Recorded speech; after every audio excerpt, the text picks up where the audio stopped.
that your best?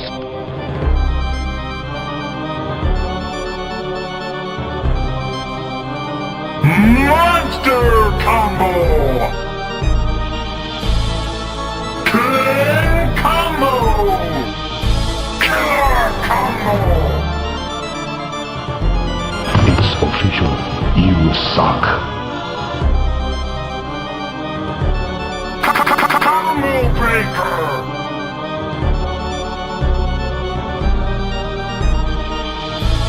Outstanding.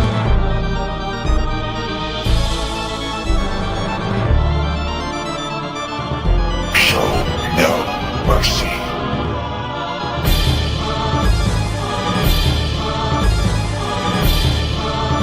You weak, pathetic fool.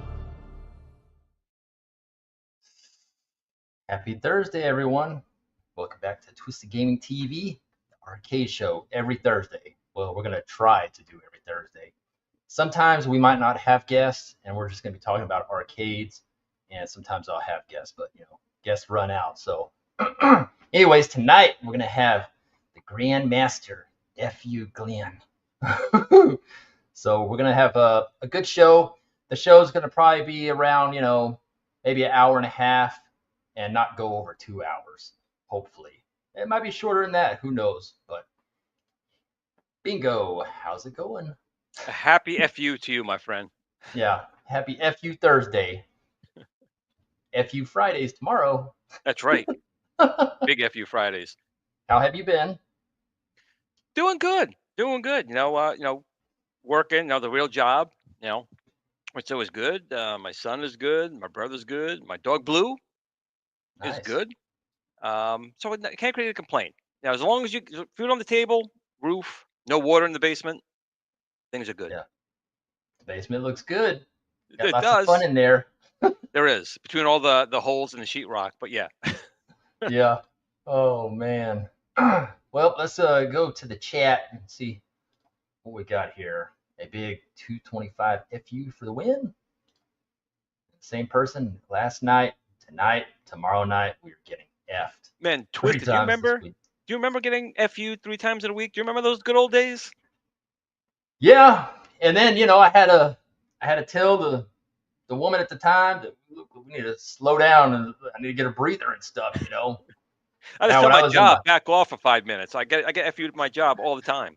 Back Now off, when I was job. 18, man, I don't know how I did that, but it was Youth. FU for 3 hours straight, and it's like, well, I can't do that. Ooh, there's Glen right there. Looking forward to this one, guys. Glen is the dude. Very nice. All right, so got a lot of questions tonight. Some are about the FU. Well, there's a lot about the FU, but there's other stuff. So let's start with number 1, personal experience. What's your earliest memory of going to an arcade?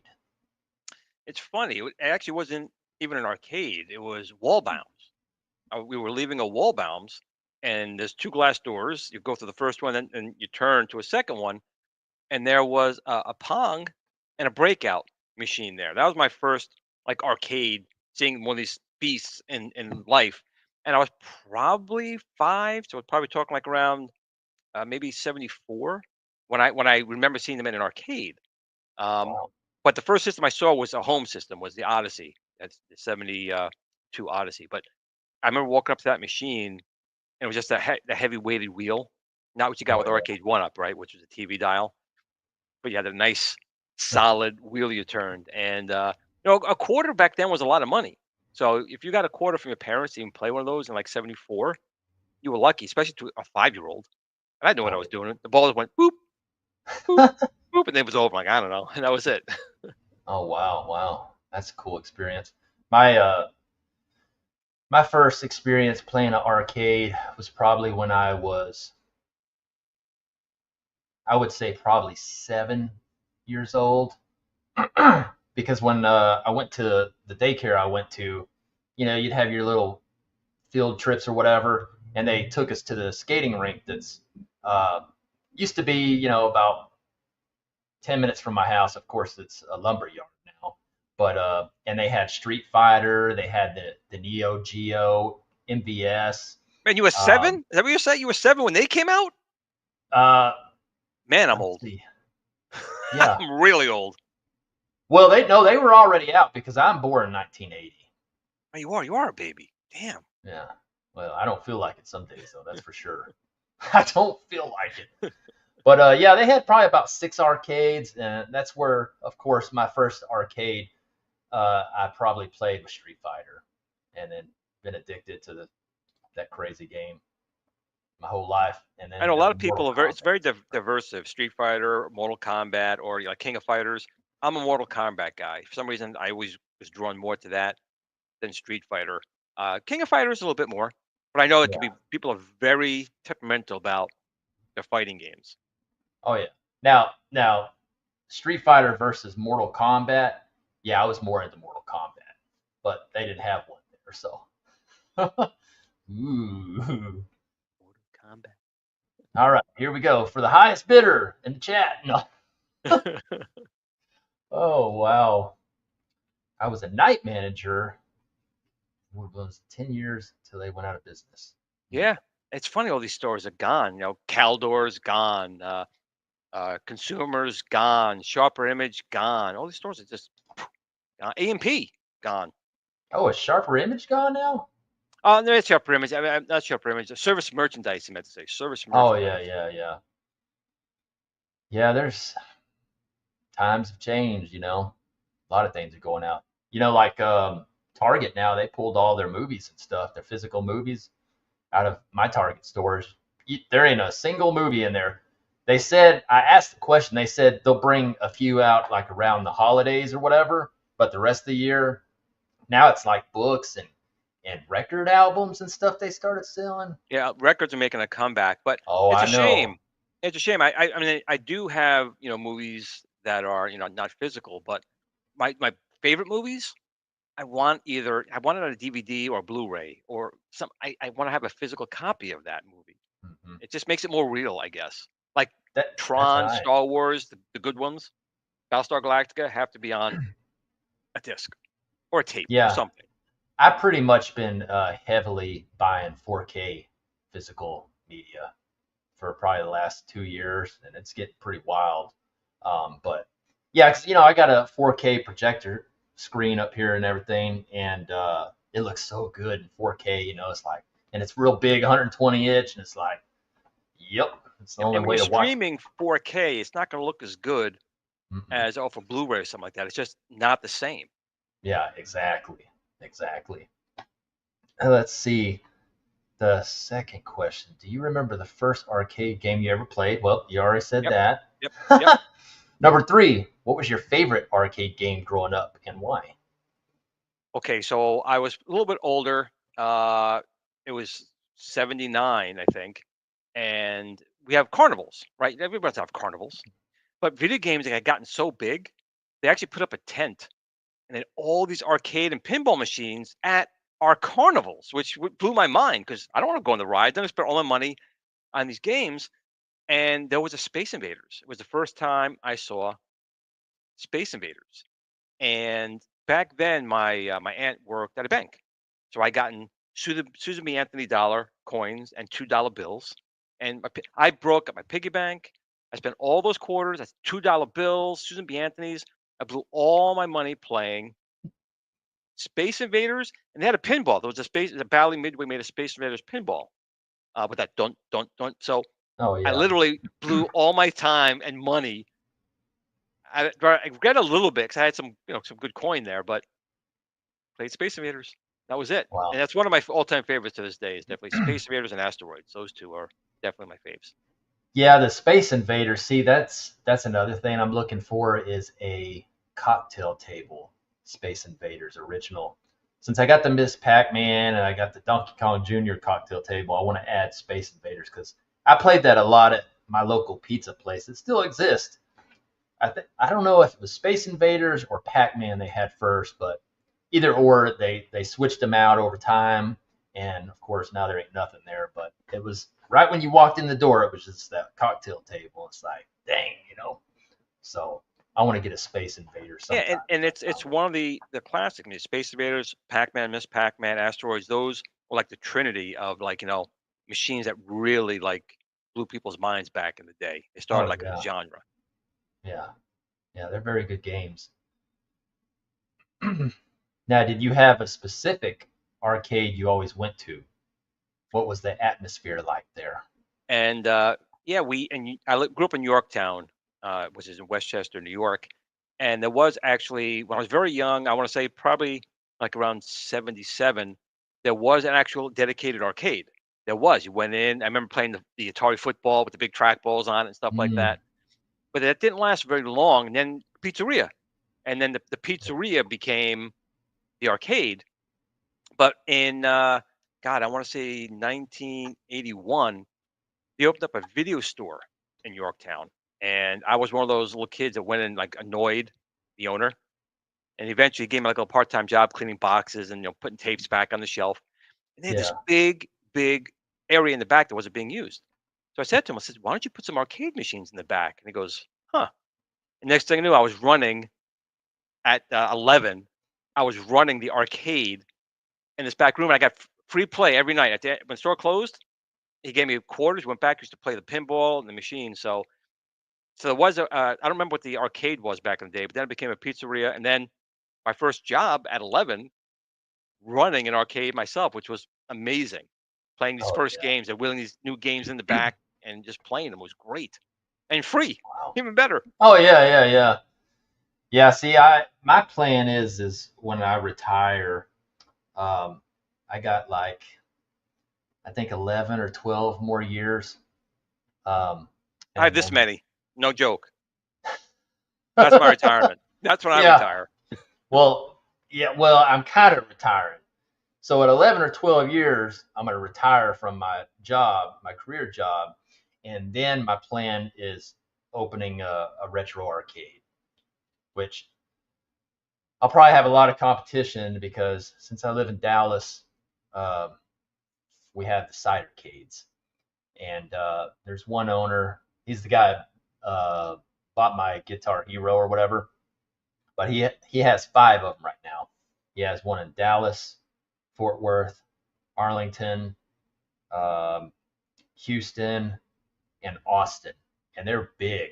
I mean, each one has probably 150 to 200 arcades in it, and then he has a warehouse with like 1,000 arcades just sitting there. I mean, he's big time, you know. Well, I have to come visit there because I also want to see the National Video Game Museum, which is down. Oh yeah, I've been there That twice. It's nice. Yeah, so I got to come down for that. Know what gets me though? If he's got all these machines, like, does he start panicking over like CRTs going bad or stuff like that? No. No, because he got a lot of connections, and plus he got people that come on the sites daily. He got his own crew that fixes them when they're broke, and then when they're not fixing them, they're fixing all the other machines. Or, I mean, they got it going on. And plus, he owns Bishop Cider, so it's an alcoholic cider or whatever. And the factory's actually at the Dallas one. You can see it through the glass when you go through the arcade. They got all these. It's crazy because yeah. So I mean, he got endless of money, right? So he don't have to, if you're selling for an arcade machine for like you're asking $5,000, he really wants it. He's not going to say nothing. He says, "I want it," and that's it. That's what he did with my Wow. Guitar Hero when everybody else was trying to talk me down because I had it for sale for I had it listed, yeah, for 9. I was just shooting high just for the hell of it. And he said, "I want it." And I was like, shit, okay, because I didn't pay that much when I bought it. Yeah, it's a So, free market. oh yeah, yeah, yeah.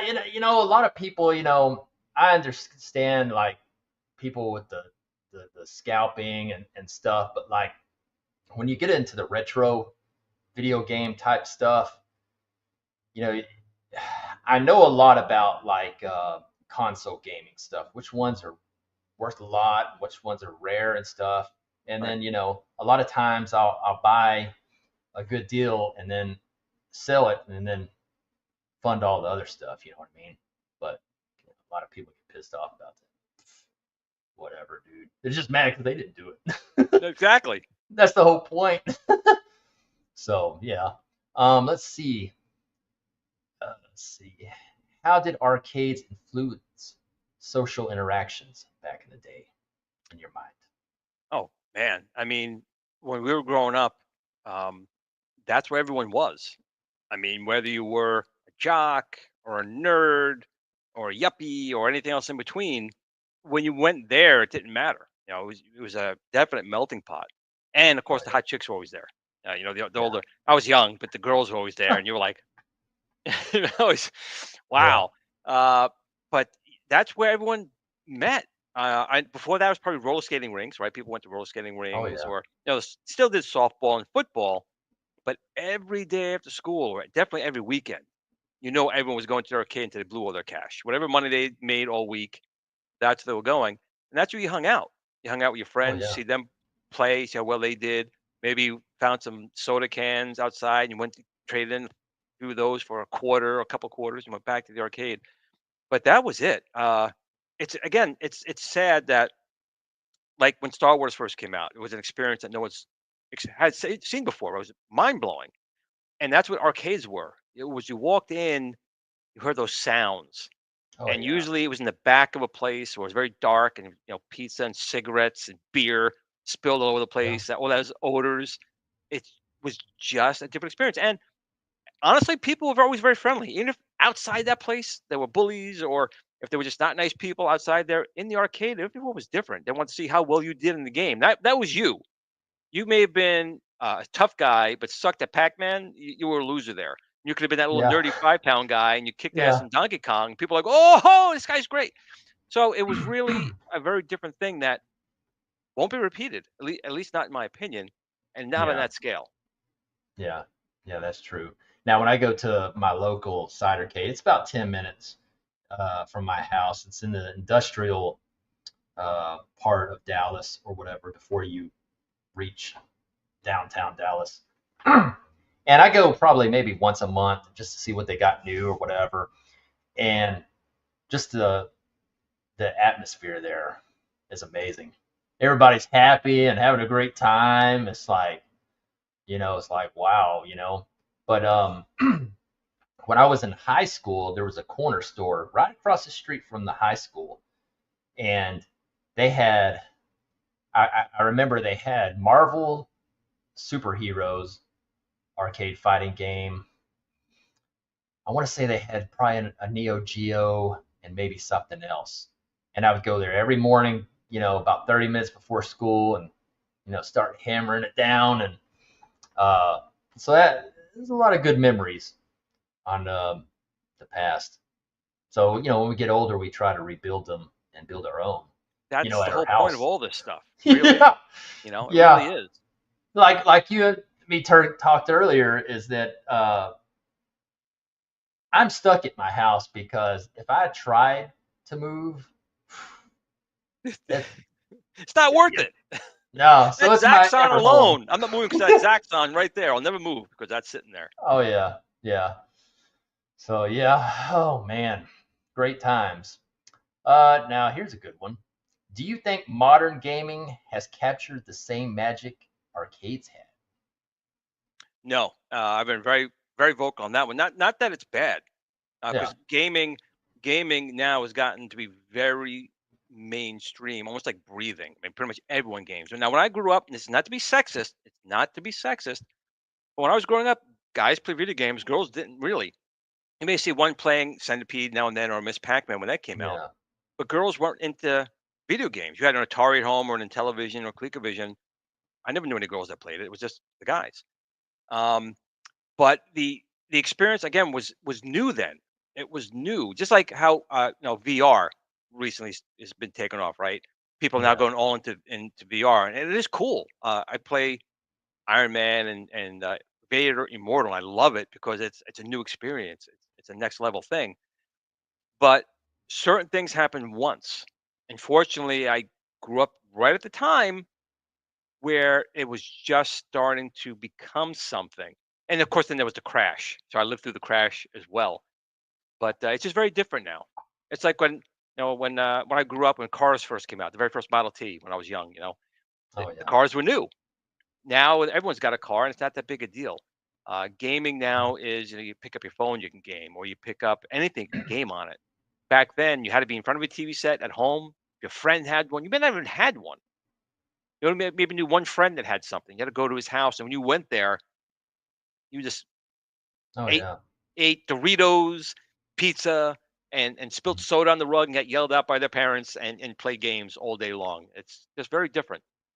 Yeah, I remember those times. Around the Nintendo 64 days, I guess as a teenager then, uh, I had all the systems, and all my friends would come over. GoldenEye 007 would play that thing 7, 8 hours straight on the death match mode or Yep. whatever.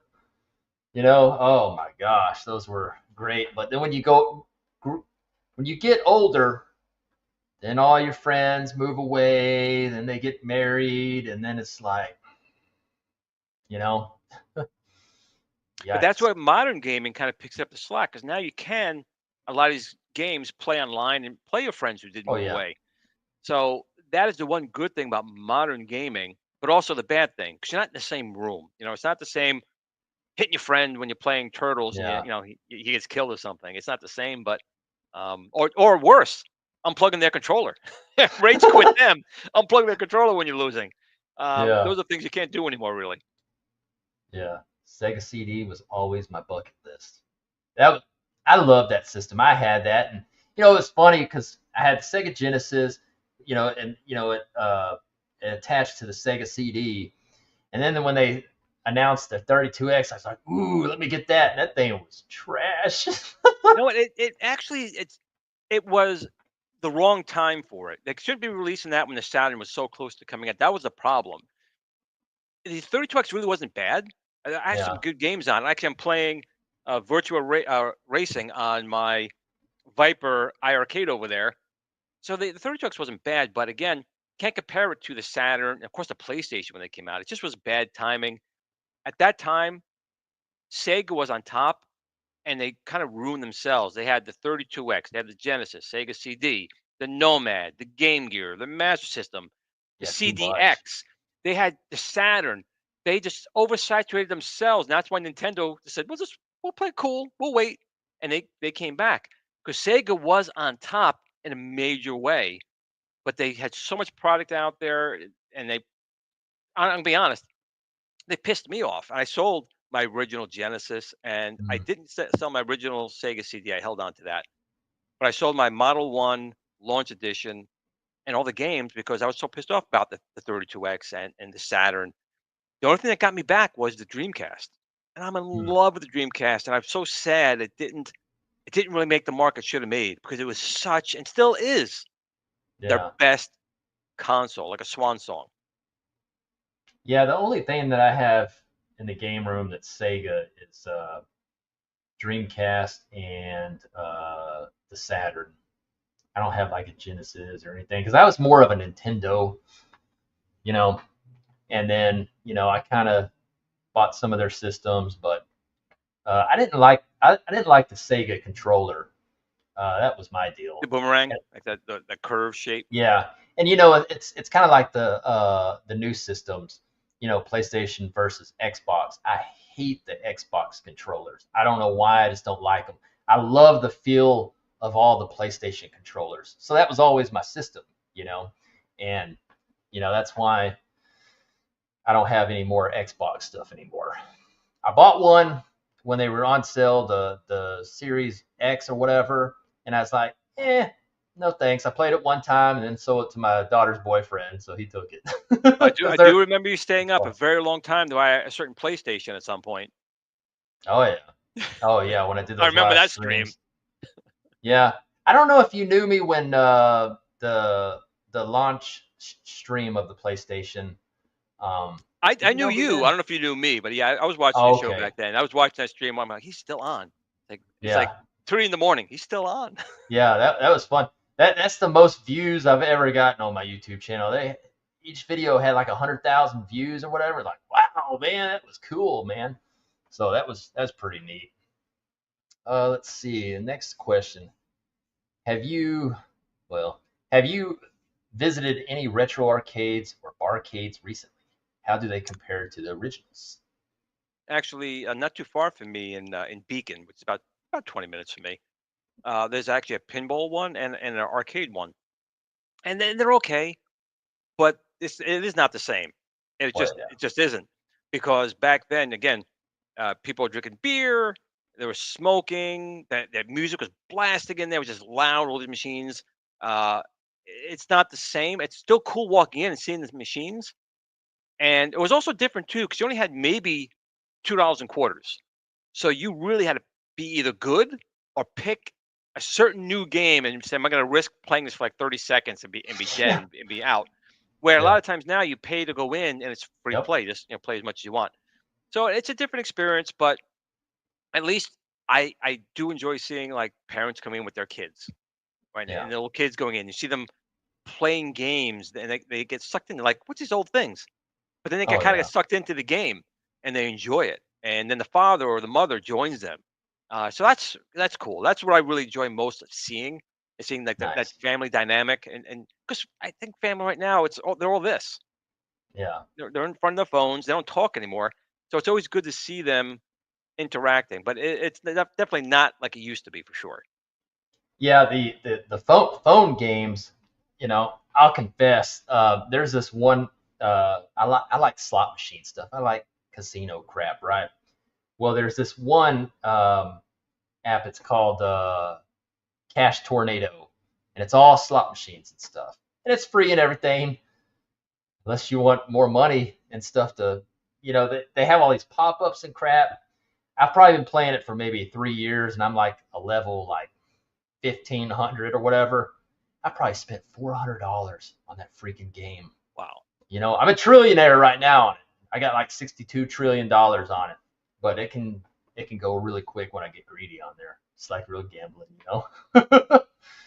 But yeah, I know the arcades these days, they don't match the nostalgia of before, but at least we at least we still have some, and they're coming back We because are. there's My friend Richie Knuckles, the Kong off, all those things. He reopened one. I have to get down to see him and visit that arcade. Uh, I wish he does another Kong off. I really want to see a Kong off again. Of course, yeah. I met him after when COVID kind of started, so that never happened. But he reopened one. I think he's doing pretty well with it. Oh, nice, nice. Yeah, they're opening them around here a lot, so definitely be a lot of competition once I get around doing mine because that's what I want to do. Let's see. If you could bring back one arcade game to be as popular as it was in its heyday, which one Mm, would it be? ooh, that's a tough one. Yeah, there's There so were. many. Ah, I'm gonna pick one that I don't want to torture too many people with Pong, right? So I'm not gonna do that. But there was one game I remember playing, and it was a Namco game Hmm. that literally just blew me away. When I sat down, I mean, Virtual Racing was one, but Starblade, Namco Starblade. When I sat down in that cockpit and was playing that game, I was at a Nathan's Hmm. playing that one, and I thought that was a fantastic game. Just it was a rail shooter, but it was just so fun, and it definitely wanted your money, a Oh lot of it. yeah, yeah. What do you think about the evolution of arcade hardware and technology these days? I That's mean, you another do good it, one. so In the early days, sometimes there weren't even microprocessors. They were called TTL, discrete logic. Um, very primitive stuff, like Space War, that came out from Atari or Syzygy, I guess, back in the day. Um, it's really mind blowing how far that they've come, because it was such a simple thing. In fact, Space Invaders, the reason they started off so slow and they would get faster was because the processor couldn't keep up with drawing them all. So that became a game, part of the game. They were slow because there were so many on screen, they couldn't draw them all. But as you killed them, no less, it was able to go faster and faster, faster. So that just shows how primitive that they were. I never knew Now that. you have, you know, huge screens. Sometimes you have 3D. You have guns. They have incredible graphics, which again, is not always the thing. I mean, sometimes graphics doesn't make the game, but they've just gotten so real quick. So back in the day, you had Atari, right? You had Nintendo, you had Sega, you had Namco, you had Taito, all these companies, and they would custom design these motherboards to play these games. It's not like that anymore. Now you get a processor, you get an NVIDIA chip, you put that in the arcade machine, you write some code, and it goes out. So I guess on the engineering side, a little bit got lost because you really had these engineers, not so much game designers, but actually engineers designing these chips to do a sound. Now, like when Mhm. Berserk came out for those destroy all humans and all that stuff was new. Someone had to create that. It didn't exist before. Qbert with his sounds. Someone had to create that. So it's just a different level. Not that it's easier, not that it's any worse or better, but I do think that back in the day it was so primitive. You really had to work out every little thing out of that chip you can get it to do. When now, you just got to get an NVIDIA chip and everything, and you pretty much Yeah, can there's destroy anything out there. there's really no limits Right. now with Exactly. technology. Yeah, wow. Yeah, you definitely know more about arcades than I do. I promise you that. Well, I'm just I just just buy them. older stuff. The newer stuff, you probably got me beat. I'm definitely an older gamer. Like when we talk about Yeah. like Xbox, I only bought an Xbox 360 for my son back in the day was for the Kinect because at Hmm. the time I didn't have Blue and he wanted a dog. I'll give him a virtual dog, and it was Yeah. horrible. That Kinect sucked. It was terrible. So that's like the newest system I had. Most of my systems are the older stuff Yeah. prior to that. Um, and I love collecting them. The new stuff, like the controller you talk about, the PlayStation controller, too many buttons for me. I'm like, Hmm. I don't know what I'm doing. It's too many buttons. I need 3 buttons max, and I'm good. Yeah. Exactly. Yeah. They really do have because we're up to we're up to 4 buttons on the PlayStation controller and then 4 on the back. So Right, that's what gets me all the time. Even the Dreamcast, those triggers in the back. Like, oh shit, that's what I had to press back there. It's yeah. confusing. Oh yeah. Especially on fighting games too. I have a hard time.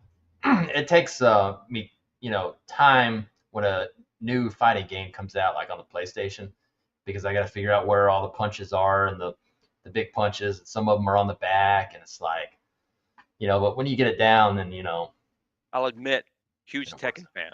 I do love me some Tekken. Really Yeah, do. yeah, that was a amazing game. Have you played Tekken 8 No, the last Tekken I played was Tag Team? Tekken Tag Team. That was the last one I played. Yeah, But love it. I mean, I just love the combos. They're easy to pull off. yeah. And again, 60 frames a second when in the PlayStation when the first Tekken came out, it was just unbelievable seeing this game run that smooth and having all these different moves, and it was just Oh amazing. yeah, yeah. Tekken 8's really good. Graphics are great. And yeah, it's a lot of fun. Let's see.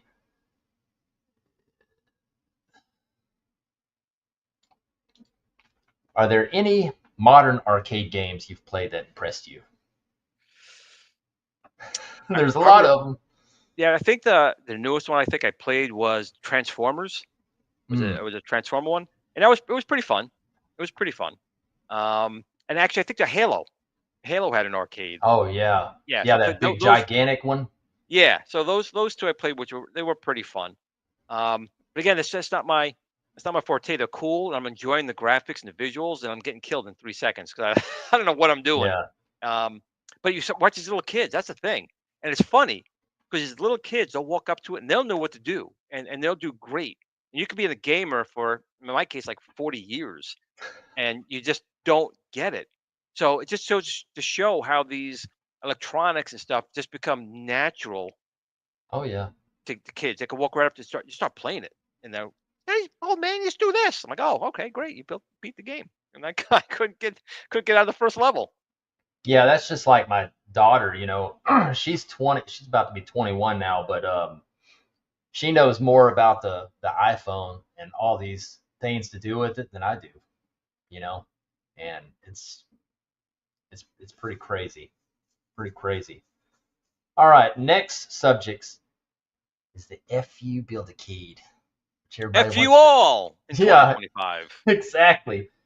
Now, while we talk about this, I'm gonna put something on the screen, like if anybody wants the info on the FU Build-A-Cade, we don't have to talk about that because there it is.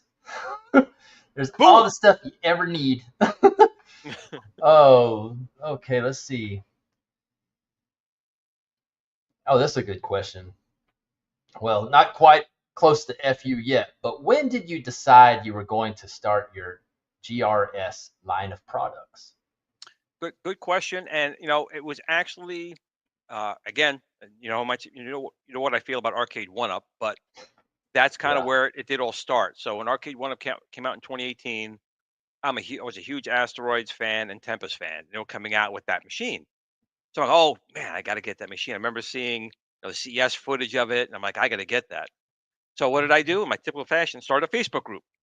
The original at the time, it was the official uh, Arcade One Up fan page, global fan page. I reached out to Scott Baccarat and I asked him, could I do an official page? He goes, yeah, go do it. So I did that. And then they sent me a machine. They sent me, the asteroid machine, and I put it together. It was actually pre-put together. It was funny. They thought influencers were too stupid to assemble them. So I still Hmm. have in the attic. I still have the original box it came in. So it was a pre-built machine, and put it together. Or not put it together. Put it downstairs, and I went to play Tempest. I'm like, what is this horrible spinner? What is that? A spinner? This is a TV tuner dial. This is not right. So I wasn't happy with that. And I was trying to figure what I can do. And some people were making some, like, they'll open it, put pennies in it and weights and try and help make it not so clicky and go Hmm. around. But at the time, it wasn't called T Sticks at the time. Was reached out by an engineer. So listen, I have this spinner that I think we can make work with this machine. So he sent it to me. We got it working.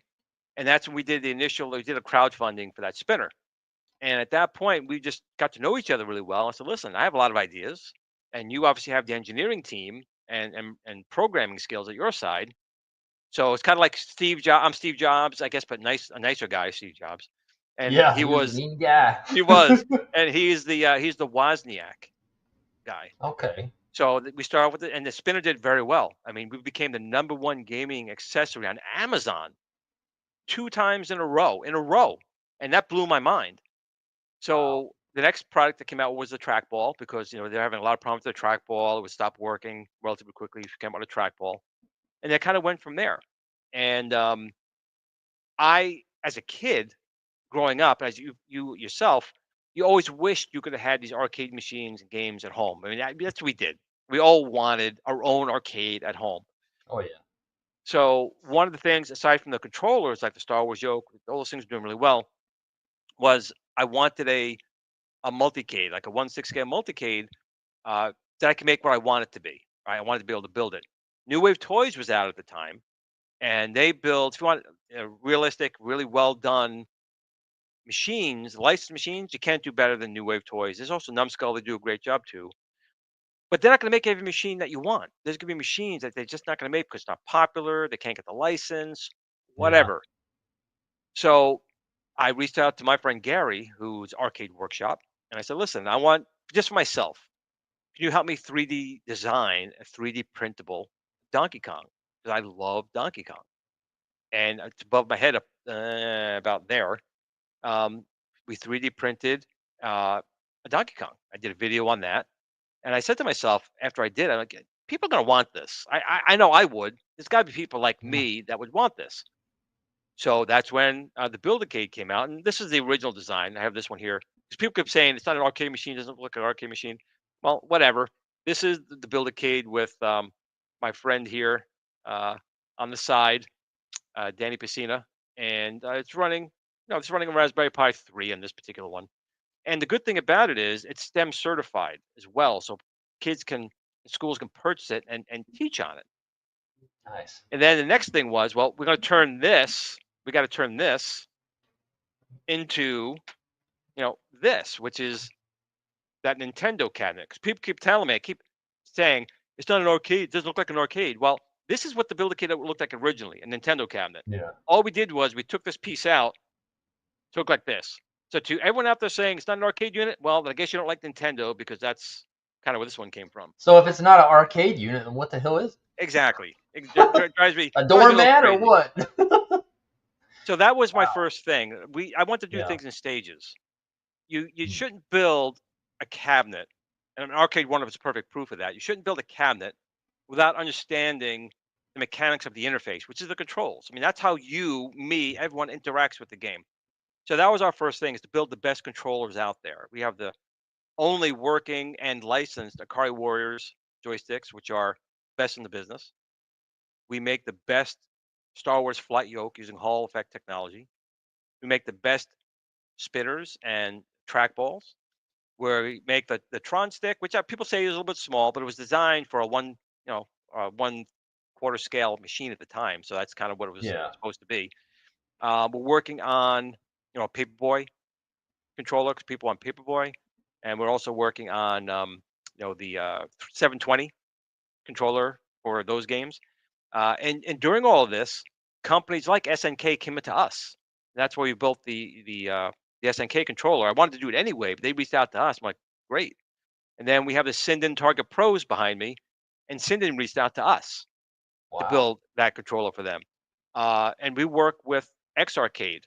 I mean, X Arcade builds the tank stick, and they build all these new great control decks that are world renowned for quality. Well, that's our controllers in there. We make the trackball, we make the spinners. That's us. The interface board for the zero delay encoder that's in there. That's GRS stuff. That's our stuff. You have companies like American Gear Company. So we do know both sides of the coin. We do make the best controllers. The best companies come to us to do the controls. Even New Wave Toys now with the trackball for their stuff. Oh yeah, yeah. They're Like working with OT us. and stuff. Yeah. So you got to. When people say who these products are garbage, well, the industry tends to say otherwise. We build the best out there. If you look at our reviews, we have all 5 stars. The only time you don't have 5 stars, people say, "Well, it's not what I thought it was." Well, why is that my fault? Why do I get dinged for 3 stars because you bought the wrong thing? So that was the thing, that we build the controllers first, and then I wanted to build a mini arcade, which we did. I wanted my own computer, and that's where the Viper came from. We have the Viper, and then we'll have the Viper Venom, which will be more powerful than a Raspberry Pi 5 when that comes out to market in the FU unit. Yeah. And then that's like, I keep telling everyone, that's my end game. So we started with our Marvel movies, which are the controllers. We had the Iron Man, we had the uh, uh, Captain America, we had the Ant-Man. Those are all the controllers. Then we have the Avenger movies, which was the Build-A-Cade, and then the Viper. And now we have the end game, my Thanos, and that is the FU unit. And my whole thing, and you've known me for a little while now, Chris. My thing is, it's got to be arcade quality. It's got to be a quality controller. It's got to last. It's got to work. It's got to have a lot of features, but it's got to be inexpensive, so you guys can actually use it and buy it and put it in your stuff. But it's got to last. It can't be something that you buy and it breaks in 2 weeks. It's got to be inexpensive, high quality. And that's the big thing here with the Build-A-Cade FU. No one in the industry, I'm telling you right now, no one's going to have a machine with better controllers, a 19-inch powered rotating screen, or the Unicode 26-inch screen you can still rotate, and a machine that's going to be built as solid as the FU is going to be. It's going to be a full-size unit with the best controllers in there, the best SBC in there, the best support, the best people in the industry working with it. Joe Sabos, 99 Lives Arcade, with all these big people, Al Linky, all these guys working with us on this project. It's not just me. It's not just That's T-Sticks. amazing. It's a community-built machine for the community. Now, do you remember you probably remember this, but you remember the Tron arcade 1-up? People were posting pictures. The controller snapped. They couldn't even steal my controller and make it right. They ripped off my controller, and people think I'm talking about the actual stick. It's not the stick. It's the base. The base has an interlocking mechanism to remove the joystick. That is what they stole, and they couldn't even do that right. So it helped me out anyway, because they would buy my stick to replace their stick that was breaking in the machine.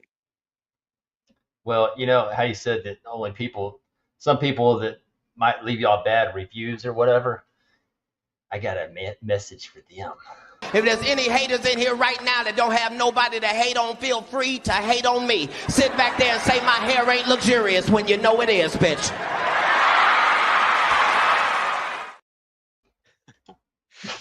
and that's it. Because anyone that actually does use my stuff Yeah. knows. That's what we built our stuff on: quality, price, support. We stand behind our stuff, and we listen to the community. People tell me stuff.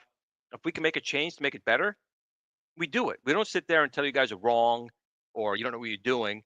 Yeah. No, I don't know everything. And the whole point of this is we're a community. You're part of the community. People in the chat are part of the community. We're all here to enjoy something. And I'm just trying to, before I turn up daisies, whenever that happens, Yeah. to make some people happy and enjoy these things, and hopefully with their families. Yeah. I was blown away when you sent me that Ikari Warriors. Um, because it was, when I opened it, I was like, oh, okay, this is like a cardboard deal. And then I put it together and I was like, that's pretty amazing. I mean, it's strong. It It, is. yeah. So I was very impressed with that. So I have no doubt that all your other products are pretty nice. I agree with you. My stuff is very nice. Oh, let's see. Well, you probably already answered this question. What inspired you to create your own full-size arcade machine for the It public? was always a dream of mine. But again, when we were younger, we probably all took a Nintendo or an Atari, and we tried to Mm, build a machine, and it didn't look really well. yeah. But to be honest, there are a lot of people making great cabinets.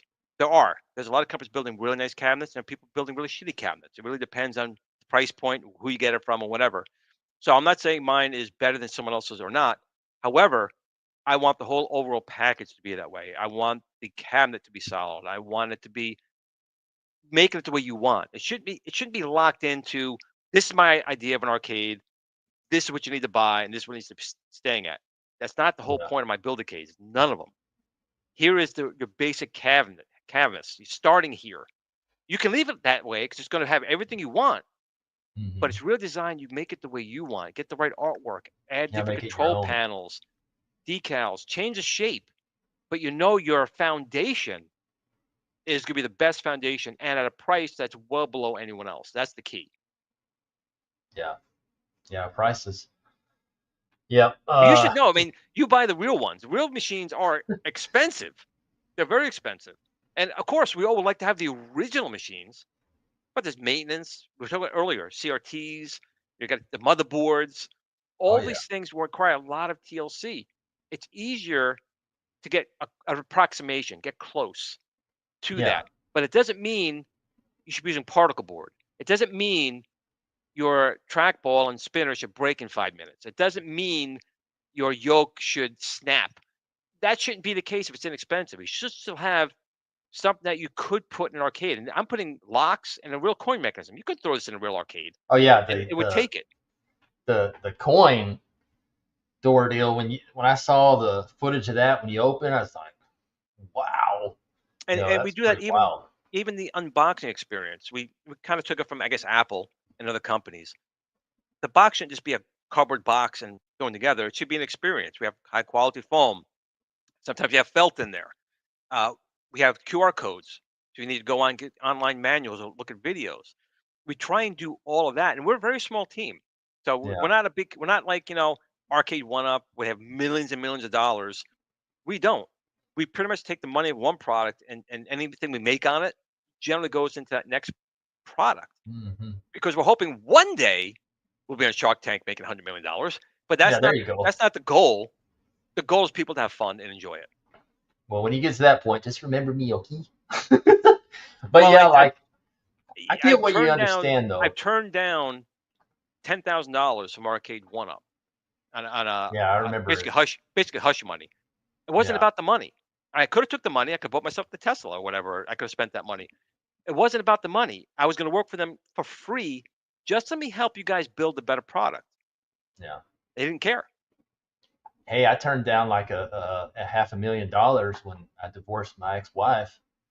I mean, I could take her money, but it wasn't mine, so I What's her didn't take number? it. I'll give her a call. That's the one in prison now. So Oh, okay. All right. No, she's maybe still not. rich, but she can't use it no more because she's gone. But back to the like the FU Build-A-Cade. You know, I know the quality's there, and it's gonna it would outlast my arcades just because I got to worry about CRT monitors. I got to worry about boards. I mean, just because I bought all these arcades up here doesn't mean I've spent more money maintaining them. Like my NBA Jam, I still got to figure out that problem when I had it fixed, and it worked for about a week. But now the CRT monitor turns off itself, and the game's still playing. It's real weird. And then my MVS, the monitor is not turning on at all. So I don't know if there's a wire deal. I haven't had time to check it out yet, but yeah, like there are a lot of ongoing money. Flybacks go out. I mean, Even the power supplies, right? oh Power, yeah, power supplies go. like when I bought my Silver Strike bowling, it's probably been 2 weeks now. Got it home and I played it for about 3 or 4 days, and then the next day I turned it on. It would load up, and after about 6 minutes, it would say game is not compatible, and I'm like, it's incompatible or whatever. And I was like, so I went to this arcade group that's known on Facebook. It's a help group or whatever, and I asked the question and screenshot of the screen, and they said the security chip or whatever, check the wire on there. So I opened it up, and the security board, it it had a wire, the USB wire going like this, but it's supposed to have the chip like this where the wire's going here. So I don't know if it got dinged around or whatever. So I ripped that wire out, bought a brand new one because it looked like it wore out. Swapped the chip around, put the wire from, perfect, and it works now.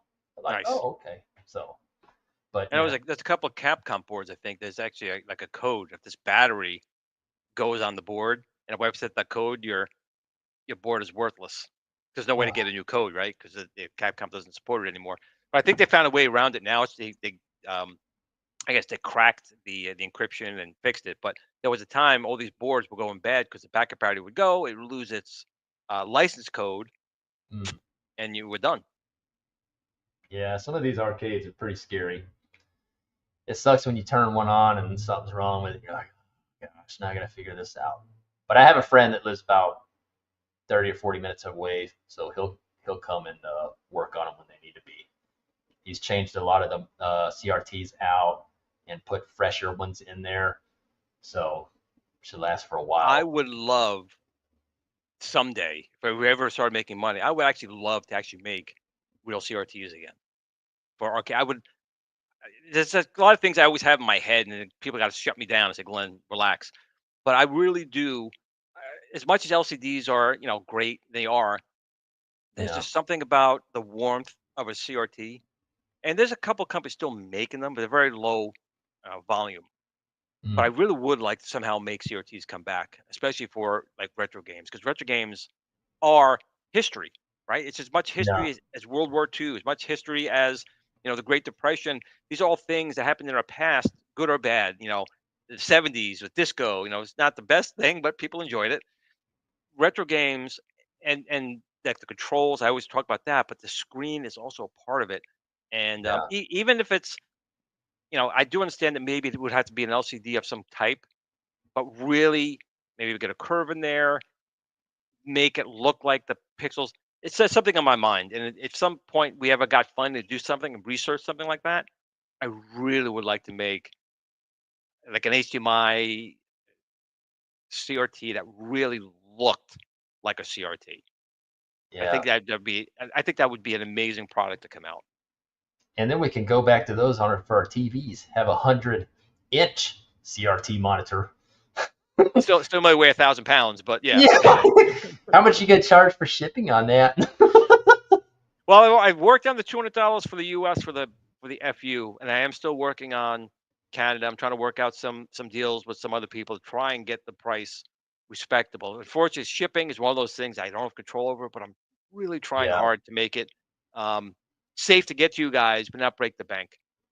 So the FU, it weighs 200 pounds ish, pretty much. It started at 300 pounds. We got it to get on a little bit of a diet. We got it down a little bit, but I Yeah. still say to this day, I'll put it up as to have Mrs. Kong's or us stand in it and it won't break. Nice. Nice. Yeah, I want to say like the Midway cabinets originals, I want to say those weigh like 3, maybe. Yeah, my Zaxxon is just under 3.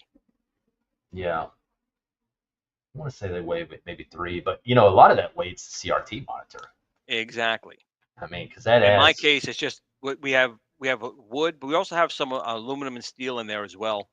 Mm, We really want this thing to be solid, so we want to make sure there's good supports in there, and the supports are going to be either steel or aluminum. We're still going through that, and again, that's why the costs haven't come out yet, because aluminum is going to be a different price than steel, obviously. yeah. But this thing is going to be a tank. Yeah, it's going to be really nice. I can't wait to see the finished product and all the people that buy them and make them their own. And That's what I'm hopefully, dying to see. I'm dying to see what they turn theirs into. yeah, Even that's the my most my exciting my part. 1/6 scale buildicades. I've seen Popeyes, Arkanoids, and but some other games like Mikey, which was I think Mikey was a potato game. I can't remember, but all these different games that I didn't even remember. Michael Jackson Moonwalker. Someone made a Moonwalker machine out of it. Terminator 2 Judgment Day with the little mini guns on the 2 joysticks. Oh yeah, That's what I want to see. I want to see other people create. I don't want to force you to something. I want you guys to let your creativity, or if you can't do it, have someone make it for you and really make it what you want. yeah, That's the exactly. key. Oh yeah, exactly. Now, did you have a specific era of or style of arcade machines in mind while designing it? It was Yeah, no, Nintendo, it right? Donkey Kong, 82. That Okay. was really it, because I knew no one was going to make one, and I wanted one badly. And then I made a Don Kong. I have a Don Kong Jr. I have a Popeye. I have a Castlevania, which is a Player's Choice 10. I'm making right now a Nintendo Mario Brothers, a Donkey Kong 3, Punch Out. These are machines I Oh, know yeah, that's never going to come out. Yeah, and I want them. I want it for my collection. I think right now, no joke, I have just under 30 Build-A-Cade units, and then I have all the new wave toys. So I think I will put up there. I think I have the largest 1/6 scale arcade collection on the planet. amazing. Yeah, my Yeah, they house doesn't look think good. so. Yeah. Let's see. Let's see what's the next question. Well, you already answered this question. What makes your arcade machine unique compared to others on the market? Quality, It's a right there. tank. Quality and price, Quality. man. Yep. That's all you need to say. Quality and price. Let's see. What kind of hardware or software does it use? We already know that. You can Yep, use anything you want. you can. Uh, We're going to include Viper. our new Viper, the Viper Venom, which is a much So more that comes powerful. with it, That correct? comes with its stock. It's going to come with Okay. it, and the Okay. Arcade OS, which is a phenomenal operating system. And people keep saying, what games are included. There's one licensed game included, which is The Adventures of Robbie Roto. It's a fun game. It is. But there's a built-in game downloader, and all you have to do is accept the license agreement stating that you're entitled to the games you want to download. And there's literally tens of thousands of arcade machines, Oh, console machines. You can play Doom 3 on there. I was playing Doom 3 oh wow. on the regular Viper, not even the Venom, the regular Viper. Um, all the Scum games, DOS games. So there's literally hundreds of thousands of games at your fingertips as long as you are entitled to them. That's up to you and your maker, whoever that is. Yeah. Whether you download them, but they're there. And Bobby Vu has already made I think it was a he did a 2 terabyte and a 1.5 terabyte, image for it. So the day you get it, you can start playing hundreds of games right away. And of course, if you already have ROMs, you can put them on an SD card, you can put them on a USB drive, you can put them on a hard drive, connect it, and play them that way too. Yeah. Um, it's just there's no real limit. And of course, if you don't want to use the Viper Venom, you can plug in a PC. We have a whole area in the back. You can put a large PC with 15 NVIDIA cards in it, running this new AI from China if you wanted to, whatever, uh, and use that. Or put a JAMA harness in, especially if Yeah. you got the Unicode 26-inch screen. There you go. Yeah. There you go. Now, one question on that, because I don't know if I read about it or not, but Now, if you want to make that into a Nintendo cabinet, is that like an additional piece you buy or whatever? Yeah. So Okay. when you see right here, this is the side shape, right? You get this little cutout right here. Okay. But this was a Nintendo style cabinet. We just cut the section out. So right now on our 1/6 scale, you can download them from Thingiverse or go to Joe Sabo's Arcade, and you basically print these. You can see the cutout there, these panels, and basically the FU unit will have that in wood versus in plastic, and you just will literally um, when it's going to go in, T molding. We're using real T molding in here. You just peel out that one spot, and the new cabinet harness will just slide right in. 2 screws. That's it. Now we'll make it so the plexiglass can come out because if you do get the Unico 26-inch screen, you have to manually go in and turn it. If you get the 19-inch, you don't have to worry about it because that'll rotate all by itself by an electric motor. Okay. So, But in that your will be an opinion, additional thing. That will be an additional purchase yeah. if you wanted to get something like that. Now, in your opinion, what do you think is going to be the most popular, or the 19-inch or Yeah, 26? we were talking about this the other day, and originally it was supposed to be a 26. That was the original thing for the FU. But then we had some issues with price, and we just couldn't come to terms. It wasn't really anyone's fault; it just didn't work out. So we went to, you know what? It'd be easier to do a 19-inch anyway with the rotating because the 26 is much heavier and it's much wider. So I said, let's go with the 19 because like Don Kong and those cabinets back in that era were 19-inch screens. So we did that.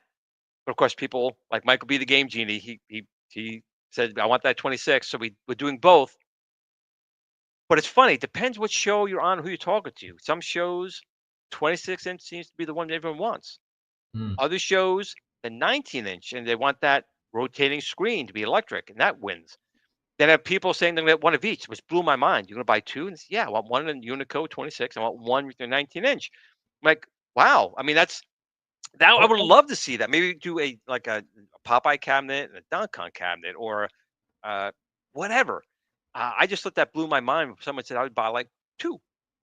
Me Yeah. personally, I do need to get rid of all of these. I mean, I love the iArcades. They're really good quality machines. I have my At Games Ultimate. I have my Zaxxon. I have an NES Pro Play, which is very rare in the country to have one of those. And I have the Tron, which I'm going to keep for legal reasons. And I have the Star Wars. But if I get the FU, I may have to get rid of them. I mean, it's nice. Yeah. The big thing with collectors, which is me, I'm a collector. The hard thing for a collector to do is to let things go. I And know. for me personally, it's hard just to let things go. But I'm learning that you know what? I'd rather have someone enjoying it. I'm not going to enjoy it, and my house is not big enough. And Yeah. I would love to do it like other people have done. I would like to really open a museum. I would love to open a museum and put all my consoles. I have so much stuff that's in boxes and storage.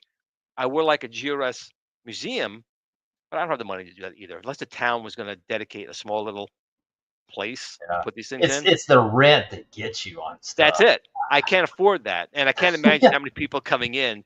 So if the town of Stormville or the town of Fishkill, or someone wants to donate this building for a retro arcade and console museum, I would love to put that stuff in there and have people walk by and enjoy it.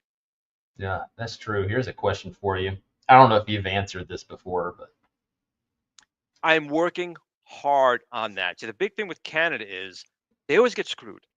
They get screwed because of the dollar value and their money. So I'm trying right now.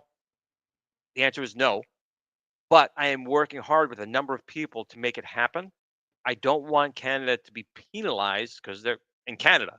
They're literally yeah, right across the border. It's not even going across an ocean. It's literally I can go across an imaginary line from U.S. to Canada. So I'm trying to work something out with a few people. Hopefully, I can get you more details by the time we do our launch, which I definitely will. I'll definitely have that information. I'm just trying to get you guys a price point where I think it's fair. I don't want you guys to be ripped off. yeah, I agree. Yeah, it's just like, people in Australia, they get screwed too. Yeah, I mean, Cammy. I don't know if you know Cammy. Um, she's from Tasmania. She wants one. I don't want them to be screwed. I mean, it's actually closer, I think, China to go to her anyway. Why should she Yeah, have to pay more to get it? yeah, Yeah, it sucks. Yep, it does. Let's see. What else I got here? Oh, what were some of the biggest challenges you faced while designing the arcade? You know what? There wasn't a lot because again, we already built the FU just in a 1/6 scale. It was already done.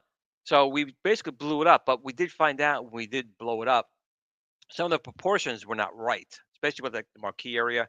So we would have already done our pre-orders already. That was the original plan. But since we had to go back to the drawing board and we had to change the marquee, we had to raise it up a little bit and make it smaller. And so that when you're standing in front of it, it's not being blocked. The screen's not being blocked. Yeah. So that's probably the biggest challenge was just blowing it up. Because again, we've already, unlike other people who sell arcades, home arcades, we manufacture like 98% of it. The only Yeah. thing we don't do, like the Unicode display, we don't manufacture that, and the BOE screen, we don't manufacture that. Outside of those things, we already make the parts. We know they work. We know how they work together. So we have all that, all the heart, the lungs, and kidneys. That's all done. It's really just putting it in the body, and that we have to make sure it's designed and solid. Because if it's not rock solid, I don't want it. I wouldn't want you guys to have it. And once that's done, everything else is good. We know the gate switches work for the joysticks. We have the powered mount already working, so that's good. And then the Unico is a manual turn. And Al Link, if you want to buy his LCD or bit pixel displays, that already works. We're just going to make the interface really easy to that. And the Viper, obviously, we already have that. That's been in testing. And Arcade OS has already been vetted. That works. So everything else Nice. is golden. That's That's good. why you start with the parts. You build the small things, then you go to the big thing. And then there's really nothing to do other than make it happen. Yeah. Let's see. Oh, here's a good question. Were there any features you wanted to include but had to cut due to technical or budget limitations? That's a good question.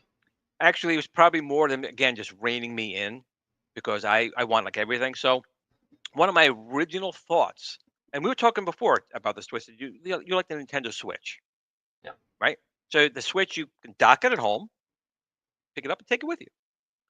So my original plan that my team was like they wanted to murder me, so I relented on this one. Was we would take you would get a Build-A-Cade 1/6 scale, and we put pogo pins in the bottom. Open up the coin door, you'd put in your Build-A-Cade, dock it, and now the Build-A-Cade FU was running off of your 1/6 scale. Oh, And then wow. when you would want to go to your friend's house, open up the coin door, pull out your Build-A-Cade, and they could take it to your friend's house and play there. So that was originally what I really wanted to do. I wanted the big FU to have the brains in the 1/6 scale, so you can have like a switch. You could take it to your friend's house, connect with Bluetooth or controllers. And to be honest, that's not written out. It's just written out on the initial launch. I still have a lot of plans and ideas. I kind of lent that one out on your show, so there you go. Oh, thanks for But the exclusive. that was like the big thing I wanted to do was to have a dockable Viper Venom in a Build-A-Cade 1/6 scale that would just dock. It would fire up in the big machine. You could take it when you go. Pretty much everything else, like the rotating screen, they fought me on that one for a while. They said it's impossible. Can't do it. Definitely not the price you want. I said, but you can. And I showed them how they could do it. And they went, wow, okay. So we're going to do that scale. And then the final was the Unico. You can't rotate it. Can't do it. Showed them a way we could do it. They're like, all right, Glenn, but that's it. So yeah, I No can't make any more. more changes. Yeah, that was it. Wow. Very nice.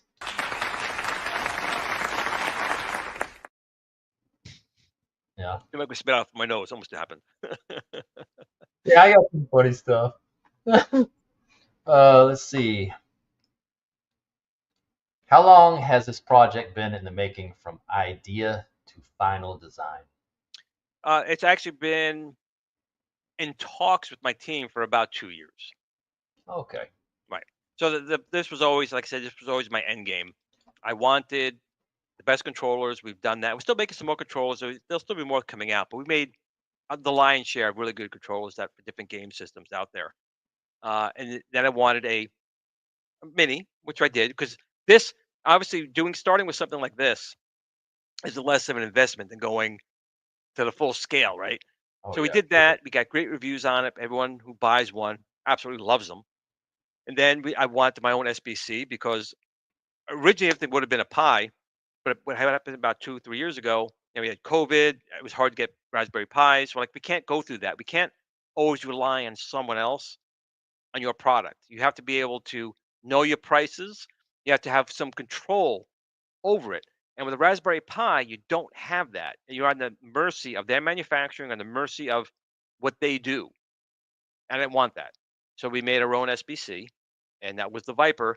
Now, originally that was coming with Batacera, and that was not the best call because there's a lot importing, Batacera to different platforms.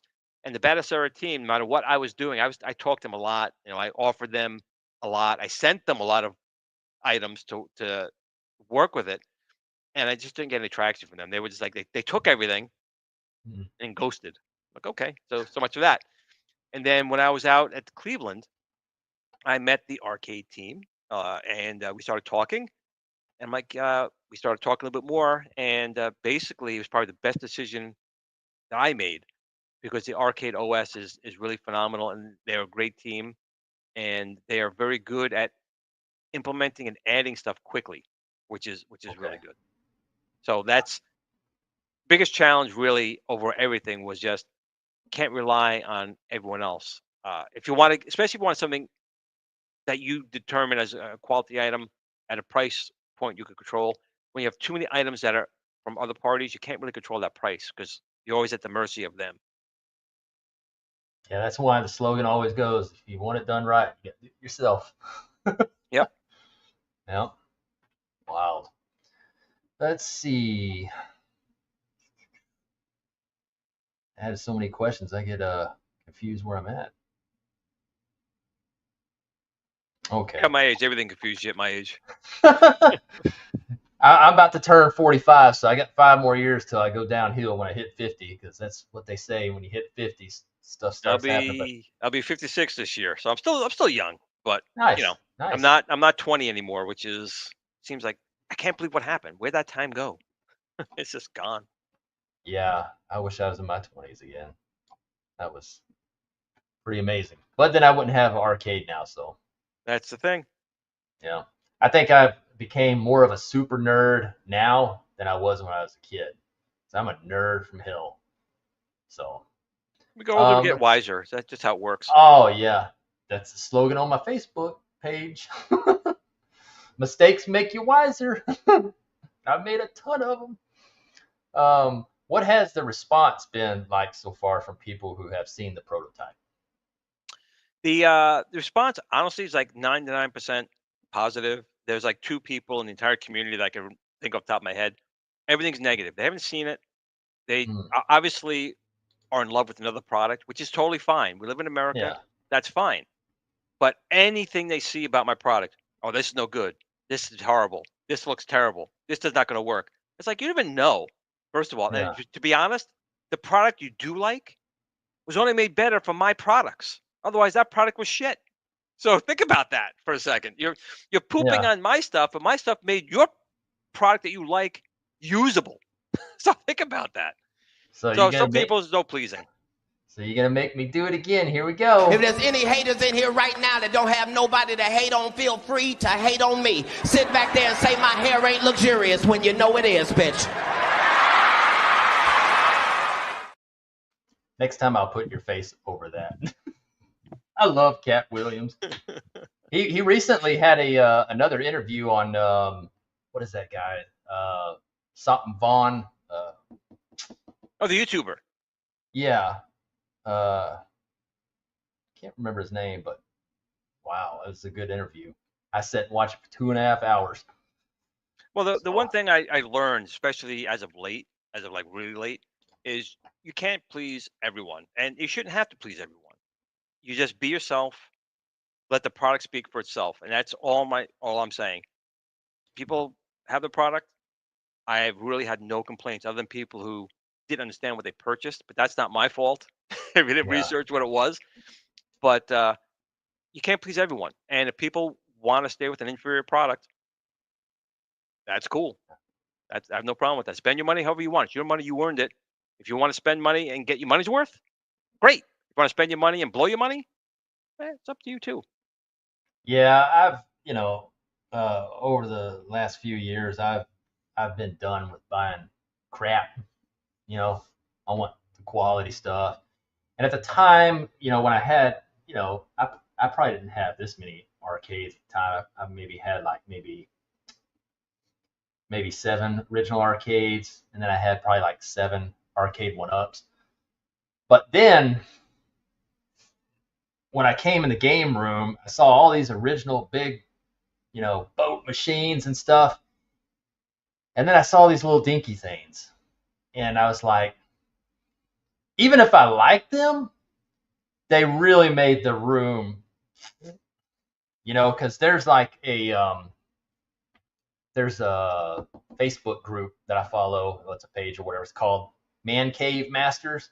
Yep. I don't know if you ever heard of that. Yeah, I do. Really insane stuff. Like some people will have some crazy stuff on there, but some of the tours I'll see, they'll have all these classics, and then they'll have 2 turd machines, and I'm like, that just killed that room, dude.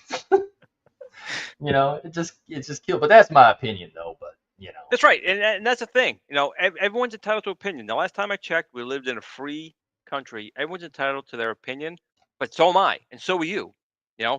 People are like, well, I'm entitled to my opinion. You are, but then be prepared for a rebuttal from us because we're entitled to express our opinions too. And I learned that as well, not to do this all the time. Sometimes you got to speak your mind, and that's one of the things I've definitely learned. I never keep my mouth shut. I know, but I learned I don't give a shit. I don't care. Because, I have my friends on YouTube and this and crap, but like I speak whatever's on my mind. I don't care if I hurt your feelings or not. I really don't give a damn, Well, I do at first, but if you turn out to be a toad, then you're going to get it. Then you get the tongue lashing. I got you. Yeah. I respect you if you respect me, but when you start acting like a turd, then, Right. I don't know if this was on the list on here, but what kind of like warranty or support will your customers get? Yep. Well, we've always, I'll tell you right now. So we're still working on what warranty we're going to offer. But Okay. to this point, anytime anyone's had a problem, we've always taken care of it. We really have. But again, I could probably count on maybe these 2 hands here, amount of times someone's actually come with something wasn't working. And a lot of times, in those times, we sent out something to fix it, to find out they did something wrong on their end. Like something was just done wrong, or they set it up wrong. There was nothing wrong at all. But there was one, I can tell you, there was one of my Star Wars, I was surprised. My flight yoke, my Star Wars yoke, is a tank. But this one lady, she was getting great scores, but she was like wailing on it. And we have a spring in there. There's a spring that brings it back to center. Now, the original Star Wars yoke never really went back to center. It kind of flopped to the side. So she actually broke one of the springs, which led us to redesign it for the future machines. But she was pounding on it, and it still worked, just that the spring broke for going back to center. So it actually was more arcade accurate, broken, because it didn't go back to center. But that's okay, because we will see something like that and go, you know what? It's a chance for an improvement, and we made changes so that won't happen again. Outside of that, there's really been none of our products have ever had issues. Nice. One other one I do remember on my for the iArcade. So it went belly up, right? But before they went belly up, I made a promise that I was going to do this stuff with them, and I did. And one gentleman had a problem with his KVM, and we sent out a whole new one, and we got it back here. And again, it was just a cable issue. Like the cable was the problem, so it wasn't a major issue. But we've always taken care of people with our products, because again, it's what I would want to happen. But we will, once we get all the prices, all the dots in a row, once we know all the shipping costs, then we can tell you what the warranty is going to be and what it'll be at that point. But we've always been very good with our people who support us. We try and support them back. Very nice. Sounds good to me. Let's see. Do you have, now this is early saying this, but do you have plans for additional models or future arcade related projects after this? Absolutely, but Nice. it all depends. Again, everything we've done has always been in steps. So we got to see how Yeah. what this one does, because if this doesn't do well, it won't go anywhere. Like, I don't know if you knew where I said, God, 9 months ago now, we were going to build a fully functional virtual pinball multicade 1/6 scale, 7-inch screen, 5-inch back glass, haptic feedback, accelerometers, a mechanical plunger. It wasn't electronic; it was a mechanical plunger. All these different things. All I said was I need 10,000 views on this video just to let us know there's interest. Well, it's been like 10 months. I still around 6,000. So I have a lot of ideas, a lot of things we come out with, but my team is like, we got to meet these milestones, Glenn, before we take on the next project. Because again, we're not a huge company, so Yeah. money is tight, and where we focus has to be an area of focus. So we're gonna. That's why we're doing this as a crowdfunding. It's not gonna be a Kickstarter. It's just gonna be a crowdfunding, but we have to hit a certain goal. I'm Yeah. gonna say just off the top of my head right now, like 500 units. We got to sell at least 500 units for this to even happen. If we get 400 units, it may not come to fruition because we have to have enough to buy supplies to do everything.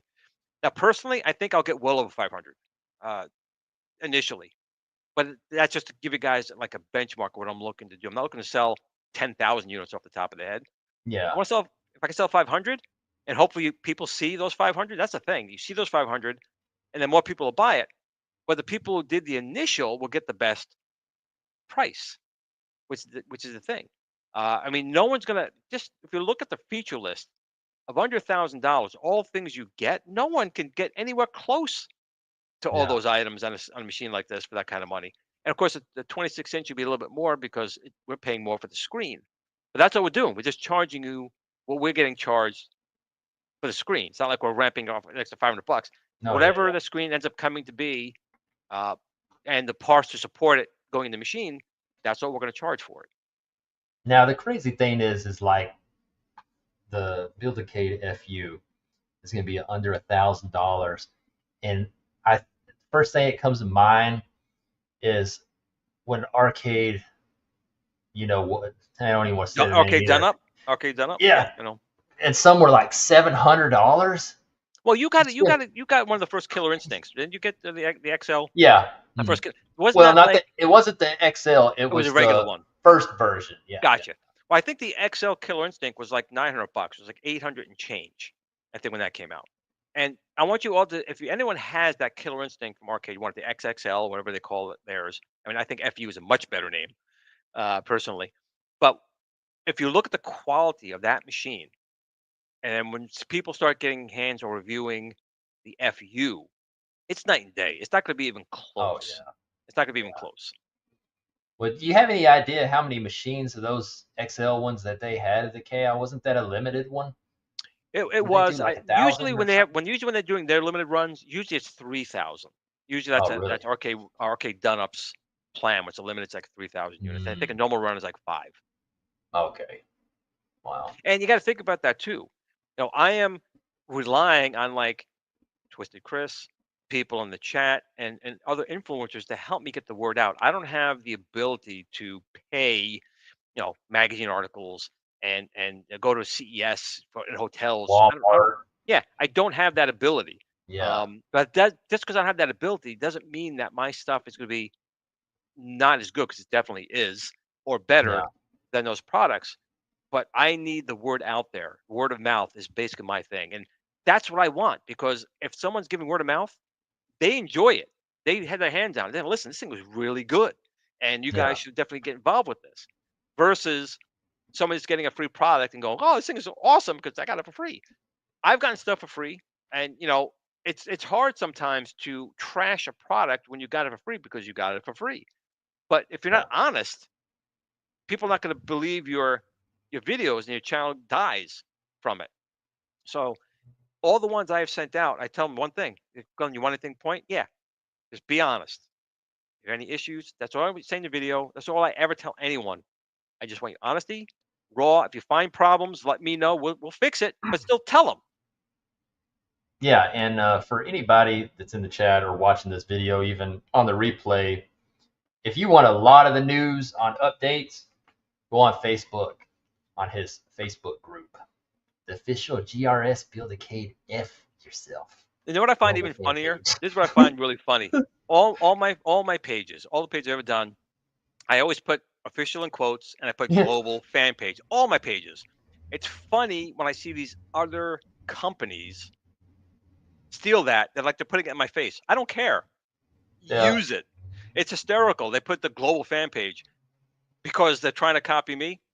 Copying is the best point of me showing that I got under them. That's fine. Yeah. Copy all you want. So these on the cover page of the Facebook. So that's the current prototype look, That right? was the original. That was the original Oh, one we okay. built. So if you look at the Okay. marquee area, it's Oh, very yeah, that's right. it's very tall. So that's Okay. all been adjusted. Once we have our new prototypes, we'll update those pictures on there. But that's just the Nice. original. And even the coin door, we raised it up a little bit because it was a little too low. There's a lot of tweaks. Once we had a physical product, we can actually bend and do these things. Like, yeah, this is not right. So it's a lot of changes. But again, that's the whole point of a prototype.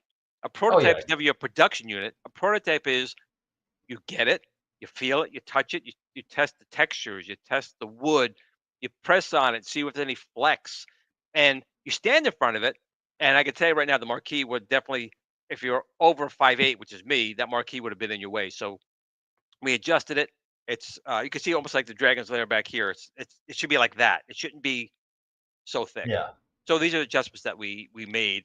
And again, we got so much flack. Oh, it looks terrible. Well, it's a prototype. That's I never prototype. said it wasn't. It was always a prototype, and that's where you tweak it. So the next version, if it does come out the way I'm anticipating, that would be our pre-production unit, meaning that all the wood is where it should be. It's solid. They could take all the stress tests we want, and we get good visual. The motors and the Unicore screens turn fine. As long as that works, we go to how to start building the wood. We start ordering the parts, and we launch the pre-orders. Yeah, it's kind of like, when you go on a date, it's a prototype. You got to test that.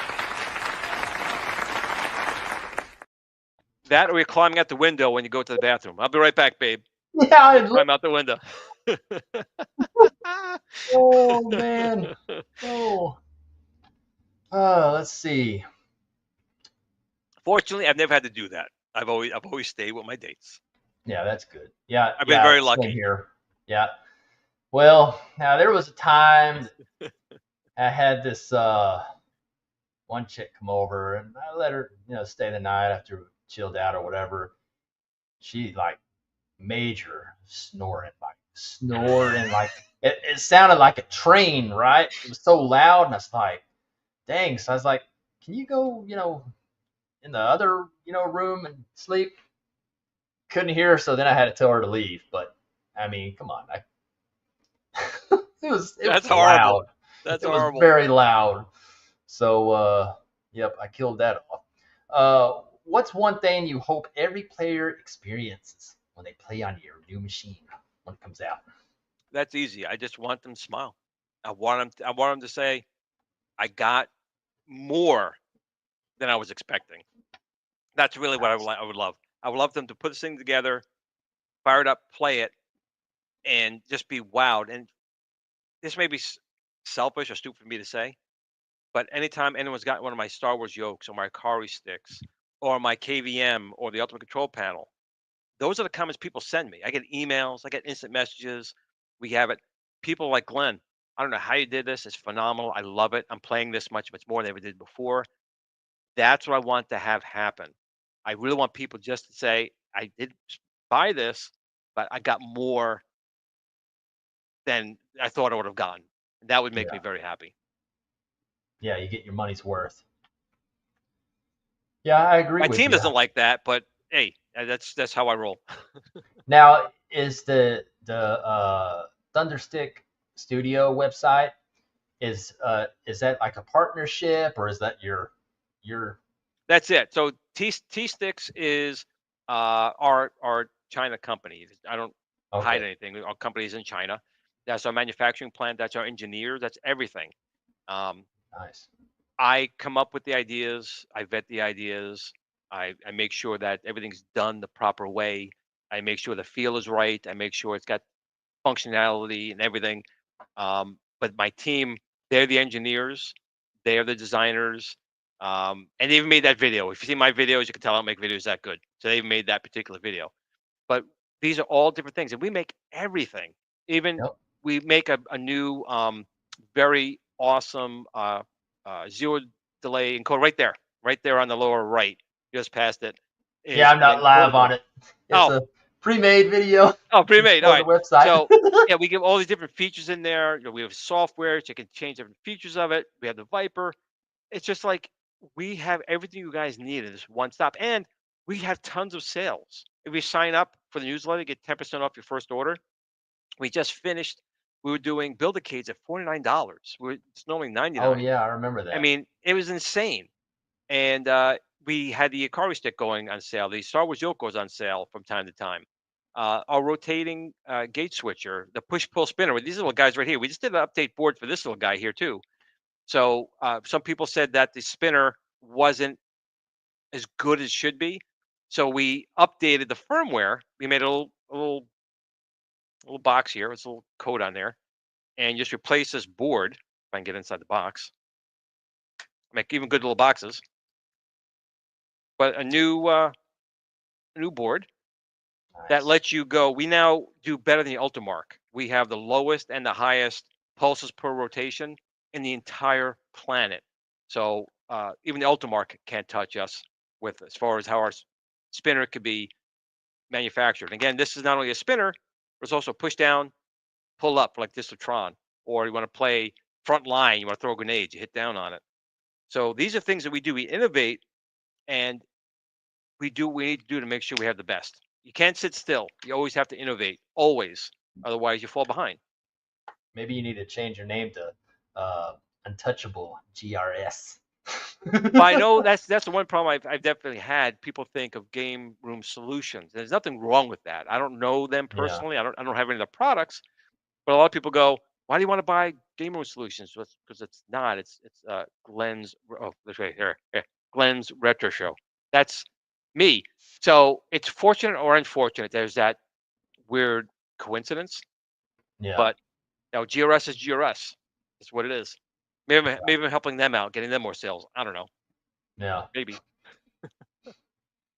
Yeah. I just wanted to show everybody that, because some people might not, because I got a lot of viewers that's just console based that watch the channel. So if you want to get into arcades, you love arcade crap and stuff like I do, thunderstickstudio.com. And then Especially like with the Ikari stick, you can go on Amazon and you can download, the 40th anniversary SNK pack, and my controller, just plug it in, and you put it into the purple mode, and it's configured. You can start playing Ikari Warriors, you can play Heavy Barrel, all these Midnight Resistance, all these games with the Super Joystick, and it's an experience that you wouldn't have otherwise because no one yeah, else makes a rotary joystick but us. amazing stuff, Glenn. Amazing stuff. Well, shoot. I guess that's all I got. That's okay. I got a lot out of you in an You hour did. and 30 minutes. You did. That's what we kind of thought that'd be, right? That's Yeah. good. That's good. Now, when this comes out and everything, I'll bring you on again or whatever, and we can talk about it. I think that would be Appreciate that. a great thing. But yeah, we'll keep pushing it and sending links and stuff. And, everybody that wants to keep updated, just go to the Facebook page. Yep. We'll always know. put the latest information there. And Yeah. my tag sign is my motto, is how I am. You can try the rest, but when you want the best, you go GRS. That's just Yeah. how it is. I like that. I really like that. Well, chat, I appreciate y'all coming here and watching the show. And Glenn, always a pleasure. Same, Chris. And we'll see y'all next time on the Arcade Show. Have a good night.